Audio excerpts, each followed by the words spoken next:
Всем привет! Была такая проблема, то есть скрипело стекло. То есть едешь когда по трассе и вот дребезжало получается стекло. Эти вот все резинки в порядке, но вот здесь вот ход был, то есть трещало. Штатная стоит, то есть вот такая железячка и пластмассина на ней. Ну, во-первых, царапала, во-вторых, плотности никакой. Что я сделал? Снял обшивку. Вот эта штука, то есть тоже у нее есть скрип, как бы. Ну, тоже при езде по трассе, ну и так по городу тоже присутствует. То есть снял обшиву, она сидит вот в 4 местах, то есть здесь и в конце на заклепках. Рассвердил заклепки, снял ее, обезжирил, то есть купил обезжириватель, обезжирил, взял антискрип, то есть с мягкой поверхностью, с такой клейкой, и вот так вот все проклеил.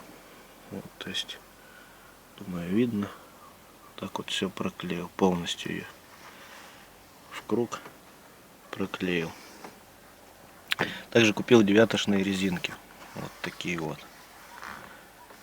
Девятошная мягкая, то есть это резина, именно резина. Снутри промазал резинку, ну, то есть обезжирил место посадочное. То есть она садится как на родные места, все, никаких проблем нет. Промазал клеем, все это посадил я на клей. То есть держится, открываешь, закрываешь стекло, ничего не вылазит, не поднимается. Проклеил, то есть антискрипом вот эту штуку. Поставил, обратно на заклепки также клепанником посадил. То есть все, никаких проблем теперь нет. Вот то, что хотел рассказать, в принципе. Стекло теперь не дребезжит, отлично, крепко стоит. Все, всем спасибо, подписывайтесь на канал, будет много интересных роликов. Всем пока.